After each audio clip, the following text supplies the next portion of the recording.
a 19-point loss. Caitlin Clark's return, in which, since this is a lady we're talking about, it looks like Stephanie White has spaded Caitlin Clark, for lack of a better way of putting it. If it was a dude, I'd say neutered, but, you get my point. She has taken away Caitlin Clark's greatest asset, which is the creator and instigator. What happens when a breakout sensation returns to the court? The home crowd erupts like it's Game 7 of the finals, only to watch their team crumble in a 19-point meltdown against an expansion squad. Welcome to the Indiana Fever's July 9th collapse. Just days removed from lifting the Commissioner's Cup, this red-hot team suddenly looked lost. Coach Stephanie White pointed to a lack of competitive edge. Caitlin Clark took the blame herself. The scoreboard, it held everyone accountable. So where does the fault truly lie? So we have to talk about Stephanie White getting in the presser and actually going off on the Indiana Fever. But it's something about it, man, because although, yeah, I get it, she was talking about the players, and I understand that because she was right, she also need to take a little bit of accountability on her own as well. What unfolds when a breakout star returns to the court?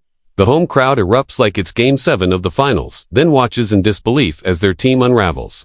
Suffering a 19-point defeat to an expansion squad. Welcome to the Indiana Fever's July 9th collapse. Just days after celebrating a Commissioner's Cup victory, the once scorching Fever looked unrecognizable. Coach Stephanie White cited a lack of competitive fire. Caitlin Clark took the blame. The scoreboard, it pointed fingers at everyone. So where does the true fault line lie? There is so much about this game that needs to change, because I was going over some of the stats, I was going over some of the points and what was changing, and honestly, from the coaching to the players, this game needed to change completely. Now, I do understand that the Indiana Fever are a team that have faced a lot of changes, a lot of adversity. There's been so much inconsistency. There has not been able to be any time to find a rhythm, really. And just as the team was finding a rhythm with their defense, playing without Caitlin Clark, she comes back in. And, Caitlin Clark is what makes this team really fun to watch. And it was great to see the Indiana Fever succeed in those two games. The opening 5 minutes felt steady until Golden State's Valkyries unleashed their first scoring run. From that moment, Indiana's energy plummeted like a phone stuck at 1% battery. The Fever's offense turned ice cold, shooting just 31% from the field and a dismal 6 of 27 from beyond the arc. Even more concerning, they surrendered 10 offensive rebounds in the second half alone.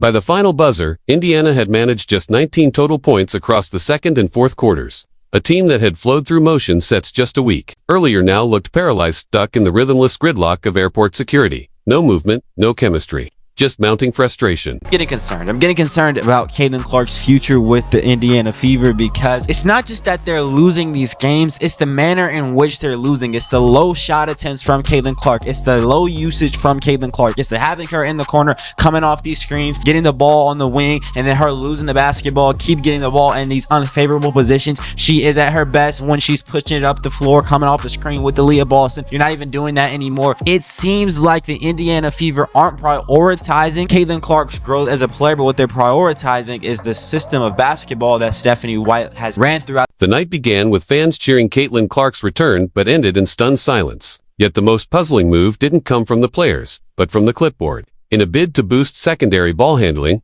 Coach Stephanie White benched Lexi Hull and started Ari McDonald, pushing Clark into the small forward spot. Yes, small forward. The league's most gifted passer was left chasing the ball off-screen, spending entire possessions, setting picks, instead of orchestrating the offense. Meanwhile, the attacks puts out a lineup yesterday. Aaron McDonald starting at point. Kelsey Mitchell's at shooting guard. Caitlin Clark's at small forward. And I'm like, what is going on? Are we trying smaller lineups? I guess, okay, but are we doing a point forward situation? Is that what we're doing? We're doing a LeBron James point forward. No, the hell we ain't. We ain't. We're just running the same old, I want to say same old offense, but I don't know what that Stephanie White's logic sounded clean at the podium. Deploy 2 primary ball handlers to ease full court pressure and spare Caitlin Clark from taking 94 feet of punishment. On paper, it made sense.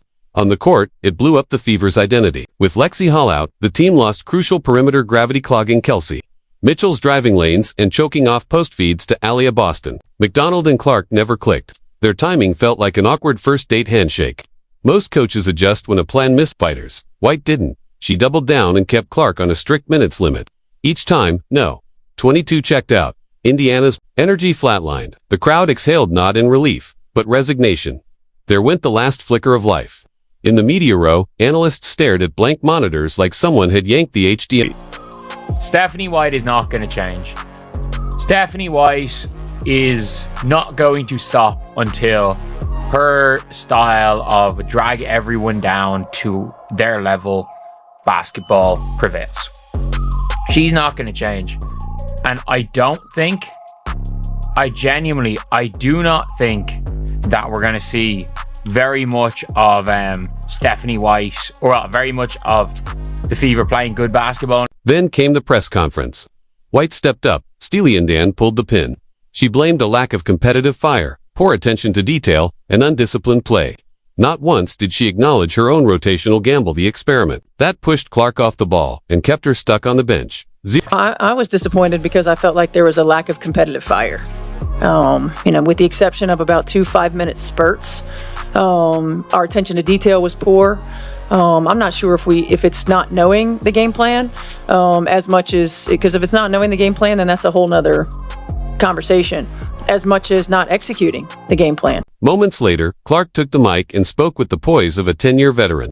We struggled to execute the game plan. It's every single person on our team, and nobody played well today, and you should look yourself in the mirror and find ways where you can get better, and come back to practice tomorrow and then play again on Friday. In a twist no one saw coming, the star absorbed the blame while the coach deflected it, a role reversal that set off alarms.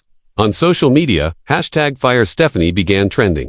By midnight, talk shows were asking the hard question: does Indiana have a coaching problem or a culture problem? One national analyst didn't mince words. The Fever must choose Caitlin Clark's future or Stephanie White's philosophy. Because right now, those two trains are headed in opposite directions. Facts. As long as Stephanie White is here, we'll never see the true greatness that Caitlin Clark has within her. We'll never see it. Caitlin Clark has to march up to that front office and say, hey, look, either you guys are going to fix this and we're going to do it my way, or I will not put on this jersey and I will not allow you guys to profit off of me any longer. It's that simple. You want her or you want me? Let's unpack why the gamble failed. First, floor spacing. Hull shoots 38% from deep and guards the opposition's top perimeter threat. Bench her, and the defenses pack the paint, daring Boston to finish through double teams. Second, role clarity. Clark is a heliocentric point guard. Ball in. Let's break down why the gamble backfired. First, floor spacing. Lexi Hull shoots 38% from deep and defends the opponent's top perimeter threat. Bench her, and defenses collapse into the paint, daring Boston to score through double-dash teams. Second, role clarity. Clark is a heliocentric point guard. She needs the ball eyes, scanning for cutters, setting the tempo. Shift her off ball, and you cut the GPS out of the system. Guard, rhythm. Ari McDonald thrived during Clark's absence because she had full control. Throwing two alpha guards together without prep is like putting two drummers on the same kit. Someone's timing will fall apart. Fourth, minutes management. Yes, Clark was returning from injury, but basketball runs on momentum. Pulling Emotion offense, and Caitlin Clark is not a player that plays within an offense. She is an offense. Caitlin Clark is more of a James Harden type. She's more of a Luka Doncic type. She's the type that you have to give the ball to and allow to do whatever she wants to, but Stephanie White is putting her in this box. There were so many plays where Ari McDonald would bring it up and then Caitlin Clark would come off these screens that weren't even good screens. They weren't even good picks. And then you're seeing the Indiana Fever offense totally crash, or Caitlin Clark might not touch the ball till 9 seconds left in the shot clock because it's went through Ari McDonald, it's went through Sophie Cunningham, and then finally it goes to Caitlin Clark and she has 9 seconds to actually make a shot. Caitlin Clark is obviously the reason why everybody's... This offense isn't built for emotion, it is emotion, and Caitlin Clark isn't a player who simply fits into an offense. She is the offense. Think James Harden. Think Luka Doncic. Clark is that rare heliocentric talent. You give her the ball and let her create chaos. But Stephanie White seems intent on boxing her in. Over and over, Ari McDonald initiated the offense, while Clark ran off weak, ineffective screens. Plays broke down, the rhythm vanished. Possession after possession, the ball touched 3 or 4 hands McDonald, Sophie Cunningham before finally landing with Clark. With just 9 seconds left on the shot clock, 9 seconds to salvage a possession she should have started. Let's be honest. Caitlin Clark is the reason I would say we can do better than the motion offense when Caitlin Clark's on the bench. We can utilize Kelsey. We can utilize AB. We can utilize Aerie. We can do things. But no. No. Caitlin Clark was a decoy for many parts of this game. Majority of this game, dare I say. She didn't seem like a threat. Other than when the ball is in her hands, which Stephanie White literally has a heart attack. It says, no, Kaylin, no. Too many assists, stop. Too much facilitating, cut it out. So, what should Indiana do? Step 1. Restore the lineup that dominated Vegas and Minnesota. Clark at point, McDonald energizing the second unit. Don't overcomplicate what was already working. Step 2. Embrace a read and react defense. Stick to motion principles. Sure, but give Clark the freedom to bend the system, not just memorize it. Think Warriors with Steph Curry, not a 1990s punch clock playbook. Step 3. Recommit to defensive identity. You can't preach energy and then bench your most active wing. Holes on ball pressure, sparks transition breaks, boosts Clark's assist numbers, and frees Mitchell for clean spot dash-ups. Step 4. Lead with transparent accountability. White doesn't need to fall on a sword, but she must own it when a chest move fails. Players respect honesty over spin. So do fans. Step 5. Load manage with intention. If Clark is capped at 28 minutes, fine. But stagger those minutes to inject office quietly dreads. Leverage. Caitlin Clark sells jerseys, drives ratings, and has already tripled home attendance. If she walked in tomorrow and said she was done forcing her game into a round hole offense, ownership wouldn't have a choice, they'd have to listen. She doesn't need to issue an ultimatum. Her box office power is the ultimatum. Indiana can either embrace her generational talent and build a lasting contender around IT Tour. Risk watching the Golden Goose explore her options the first moment league rules allow. And that clock, it's ticking faster than they think.